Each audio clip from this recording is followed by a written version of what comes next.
In diesem Video möchte ich mich den meiner Meinung nach häufigsten Haltungsfehlern widmen. Leider gibt es immer noch genug Tierhalter, die sich nicht mit den Bedürfnissen ihrer Haustiere auseinandersetzen. Das ist wohl der größte Fehler. Aber kommen wir zu meiner persönlichen Top 5. Ein weit verbreiteter Fehler, den ich leider auch am Anfang begangen habe, ist den Vögeln zu erlauben, vom Teller zu essen. Wie so viele fand ich es süß und auch eine Art Vertrauensbeweis, dass die kleinen Kobolde sich getraut haben, die Reste auf meinem Teller zu essen. Es kostet schließlich Überwindung, so nah an uns heranzutreten und auf den Tisch zu fliegen. Aber es ist nie gut, wenn die Tiere unser Essen haben wollen. Erstens kann es wie überhaupt plötzliche Zutraulichkeit ein erstes Anzeichen für Krankheit sein. Ich hatte schon viele Wellensittiche, die ihr Körnerfutter nicht mehr essen konnten und in ihrer Verzweiflung versucht haben, mein Essen zu fressen. Erstens, weil es weicher ist und zweitens, weil sie dann keine Spelzen öffnen mussten. Zweitens können sie sich daran gewöhnen und wollen immer wieder vom Teller naschen. Hundehalter kennen das Problem des Bettens zur Genüge. Und drittens ist unser Essen nicht gut für die Vogelgesundheit. Fressen die Vögel öfters scharf gewürzte Speisen oder Soßen, kann das gesundheitsgefährdend sein. Über längere Zeit hinweg kann das sogar zum Tod führen. Besonders Salz ist schädlich für die Wellis. Schon geringe Mengen stören den Stoffwechsel der kleinen Vögel. Die Einzelhaltung. Dieser Fehler wird zum Glück kaum mehr gemacht. Denn inzwischen hat sich herumgesprochen, dass die Wellensittiche Schwarmtiere sind. Und auch die Verkäuferinnen und Verkäufer im Tiergeschäft sind mittlerweile geschult. Wenn ich einen neuen kleinen Vogel kaufe, werde ich immer wieder gefragt, ob ich schon welche zu Hause habe. Wenn du also Wellensittiche halten willst, solltest du zumindest ein Paar kaufen. Zufriedener sind die Vögel natürlich im Schwarm. In ihrer Heimat Australien leben die Wellis zeitweise sogar in Schwärmen von mehreren hundert Tieren. Das ist in der privaten Wohnung oder im eigenen Haus natürlich nicht möglich. Außerdem sollte die Vogelhaltung nicht im berüchtigten Animal Hoarding, also dem Halten viel zu vieler Tiere, ausarten. 2 Exemplare sind für den Anfang völlig ausreichend, auch um zu sehen, ob man mit der Haltung der Tiere nicht überfordert ist. Hat man die Tiere schon ein paar Jahre und ist sich sicher, kann man ein weiteres Paar dazu holen. So habe ich es auch gemacht, bis ich schließlich bei 8 bis 10 gelandet.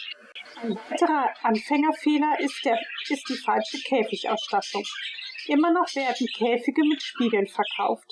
Die bunten Plastikspiegel, häufig mit nervigen Glöckchen versehen, sehen harmlos aus.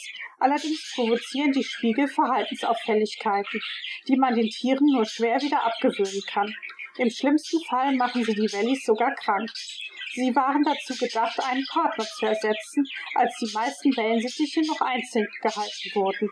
Noch schlimmer, aber heute zum Glück kaum mehr erhältlich, sind die künstlichen Plastikvögel, die man auf die Stange stecken konnte. Man sieht hier auf YouTube manchmal noch alte Videos, in denen die Vögel den künstlichen Kameraden in ihrer Verzweiflung regelrecht verprügeln. Der Spiegel löst zwar weniger aggressives, aber genauso unerwünschtes Verhalten aus. Denn die Vögel können sich im Spiegel nicht selbst erkennen. Sie glauben, da ist ein anderer Vogel und versuchen ihn anzubalzen und zu füttern. Und das tun viele Vögel sogar, wenn sie einen natürlichen Partner haben. Das ewige Hochwürgen der Körner führt dann zu einer Kropfentzündung. Ähnlich wie unser Magen ist der Kropf für die Verdauung der Nahrung zuständig. Man kann die Kropfentzündung also mit einer Magenverstopfung oder der Entzündung der Magenwand vergleichen. Ich werde auch noch ein Video zu den häufigsten Krankheiten der Wellis posten und wie der Tierarzt sie beim meinen zum Glück erfolgreich behandelt hat. Ungeeignete Sitzstangen.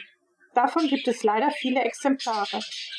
Am schlimmsten finde ich immer noch die Sitzstangen mit spezieller Beschichtung, die angeblich vor Milbenbefall schützen oder die Krallen abschleifen soll. Erstere können gesundheitsgefährdende Stoffe enthalten und die letzteren können sogar zu Verletzungen an den Füßen führen. In jedem Fall ist es das Erste, was ich mache, wenn ich einen neuen Käfig oder eine Voliere gekauft habe, die Sitzstangen aus Plastik oder gepresstem Holz wegzuwerfen. Die Plastikstangen haben gleich 2 Nachteile. Sie sind aus dem falschen Material und haben meist den falschen Durchmesser. Die Holzstangen sind zwar schon besser, bestehen sie doch nicht aus Plastik, aber auch sie haben den Nachteil, dass sie viel zu regelmäßig und meist nicht dick genug sind. Besser sind natürlich gewachsene Äste mit unterschiedlichem Durchmesser. Das trainiert die Füße und ist gesünder. Zu dünne Sitzstangen führen nämlich zu Fehlstellungen der Beine und Zehen, was wiederum zu schmerzenden Druckstellen führen kann. Außerdem nutzen sich Holzästen mit Rinde die Krallen ganz von allein ab. Natürliche Äste mit Holzrinde dienen auch der Beschäftigung. Meine Valleyhennen lieben es, die Rinde abzuknabbern. Deshalb solltet ihr die Äste auch regelmäßig austauschen. Mittlerweile gibt es solche Äste auch im Fachhandel. Man kann auch bei einem Blumengeschäft nachfragen. Ich hole mir da zum Beispiel die hübsch verzweigten Weidenäste. Allerdings sind große, gut verzweigte Äste relativ teuer. Glück habt ihr, wenn ihr Bekannte oder Nachbarn mit Obstbäumen habt. Einfach nachfragen, ob sie euch die geschnittenen Äste geben können. So sind sie den Schnittabfall los und ihr müsst nicht im Wald auf die Suche nach geeigneten Ästen gehen. Da viele auf Naturdeko stehen, schaue ich mich auch häufiger im Baumarkt um. Allerdings besteht bei den Dekoästen immer die Gefahr, dass sie mit Farbe oder Ähnlichem behandelt wurden. Also gilt dasselbe wie bei den Holzästen aus dem Wald oder Garten. Gründlich mit heißem Wasser abschrubben und um bunte Äste einen Bogen machen. Der letzte Punkt sind Gefahrenquellen im Vogelzimmer gewidmet, die viele Anfänger nicht auf dem Schirm haben. Wenn die Vögel nur unter Aufsicht für eine Stunde oder mehr draußen sind, fällt das nicht so sehr ins Gewicht. Sind die Wellies aber wie bei mir den ganzen Tag draußen und auch einmal unbeaufsichtigt, ist es umso wichtiger, diese Gefahrenquellen zu beseitigen. Als erstes sind natürlich giftige Pflanzen zu nennen. Leider sind die meisten schön blühenden Zimmerpflanzen giftig für unsere Wellies. Wer auf Nummer sicher gehen will, verzichtet ganz auf solche Pflanzen. Oder nimmt Pflanzen, die den Vögeln auch als Nahrung dienen können.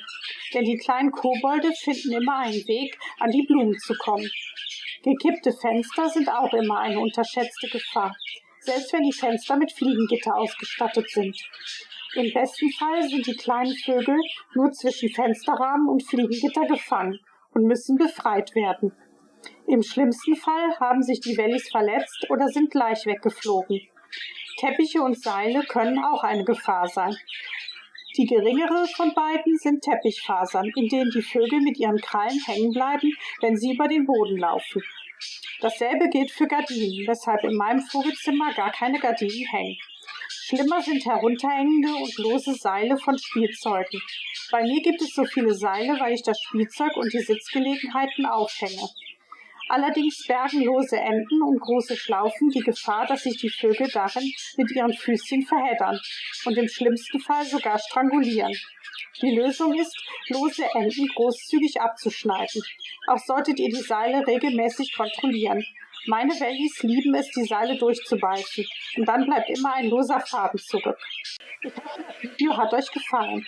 Falls euch noch mehr Gefahren einfallen, könnt ihr sie gerne in die Kommentare schreiben.